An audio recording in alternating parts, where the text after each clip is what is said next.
Salut tout le monde, bienvenue à cet nouvel épisode de MV sur le fly. Aujourd'hui est une date très spéciale avec tout ce qui se passe dans l'actualité, surtout aux États-Unis, mais c'est pas rien qu'aux États-Unis, là, c'est quelque chose qui touche le monde au complet. Donc beaucoup d'Américains en ce moment, autant sur YouTube que les médias de masse, capote à cause de plusieurs décisions de Donald Trump, en particulier contre la Corée du Nord et contre la Syrie. On va rentrer un peu dans les détails, là. J'ai pris des notes des choses les plus importantes que j'ai vu ressortir là-dedans. Je n'aurai pas les headlines ou plutôt les titres de chaque chose que je vais avancer. Parce que comme vous voyez, je suis sur mon cellulaire et j'ai pas tout avec moi. Mais je vais essayer de faire, de tout retrouver, de mettre dans la description par après, même que je sois chez nous, que j'ai mes affaires, mais bref. On commence avec cet article qui dit que la Chine avertit les États-Unis que la Troisième Guerre mondiale est inévitable plutôt à cause des tests nucléaires de la Corée du Nord. Et oui, en Corée du Nord en ce moment, aujourd'hui même, ça marquait le jour de la 105e anniversaire de la création du régime communiste de la Corée du Nord, c'est the Day of the Sun. Et la Corée du Nord se préparait donc, ça faisait plusieurs mois qu'on entendait parler de ça, se préparait pour faire des tests nucléaires pour peut-être un peu célébrer cette date mythique.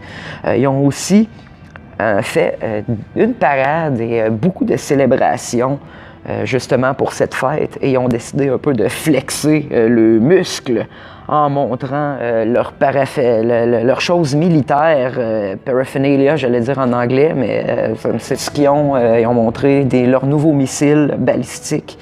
Ils ont montré aussi des nouveaux tanks, un effectif assez incroyable pour une nation qu'on sait que c'est seulement riche à la surface. Bref, on ne rentrera pas dans les détails. Aussi, c'était pas juste ça, parce que la Corée du Nord a décidé de défendre les attaques que Trump avait décidé de faire en Syrie.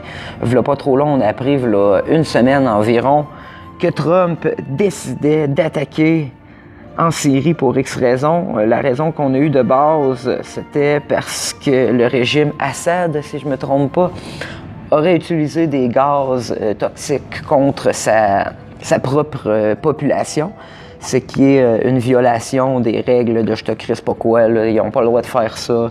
Même si c'est pas de leurs affaires pantoute aux États-Unis, c'est une autre nation qui s'arrange avec le civil.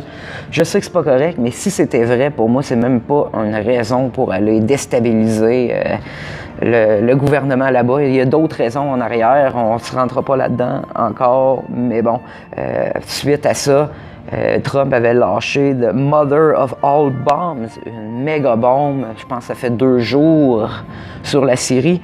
C'est après ça que la Corée du Nord se sont manifestés. Ça, c'était, comme je disais, en moins, même sans compter les tests, la menace de tests nucléaires.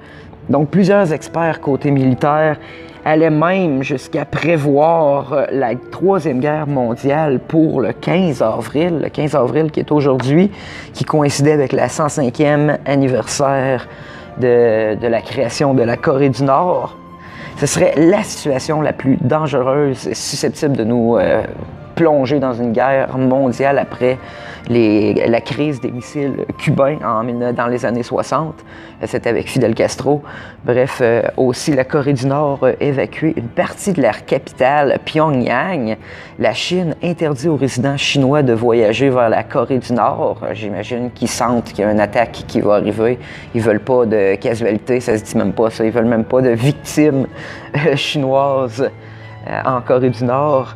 Bref, aussi, on a eu des nouvelles que la Russie avertit les citoyens russes de revenir en terre natale. Les États-Unis établissent un plan de défense pour la nation contre des attaques EMP, qui est des Electromagnetic Pulse. Ça, c'est une nouvelle sorte d'armes que beaucoup de forces mondiales utilisent, y compris la Corée du Nord. C'est quelque chose qui vise toutes les choses électroniques, électriques, tous les réseaux qu'on a pour nous tenir en vie un peu, pour que la société, si on n'avait pas d'électricité, ça irait mal en baptême, ben, ils pourraient tout shutdowner ça, ils pourraient tout fermer ça avec une attaque, ce qui plongerait les États-Unis dans une noirceur électronique qui pourrait durer jusqu'à 1 an. Plusieurs personnes estiment que si ça l'arrivait, on pourrait voir disparaître plus de la moitié de la population des États-Unis.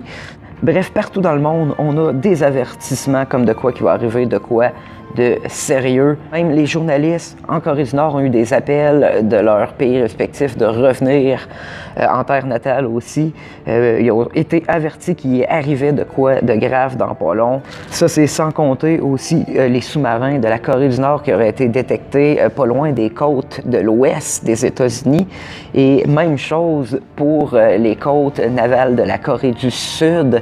Des sous-marins américains auraient été détectés pour offrir leur soutien à la Corée du Sud si jamais la Corée du Nord les attaque. Qu'est-ce que vous pensez de ça? C'était un petit rush de toutes les headlines qu'on a, ou plutôt les gros titres aux États-Unis et partout dans le monde pour ceux qui suivent moins ça. Et aussi les médias de masse qui couvrent ça. C'est pas de quoi que je trouve très fiable. Moi, j'aime mieux y aller avec des sources d'un peu partout, pas juste des médias de masse. J'en ai là-dedans que je vous ai montré. J'ai aussi des sources plus indépendantes. Ça vient de partout. Et comme je dis, je vais essayer de mettre les liens pour les articles dans la description si vous voulez aller vérifier de vous-même. Est-ce que vous avez peur de la situation? Faites valoir votre opinion dans les commentaires. C'était Max pour MV sur le Fly. On se revoit bientôt. La saison 6 continue le 1er mai. See ya tout le monde!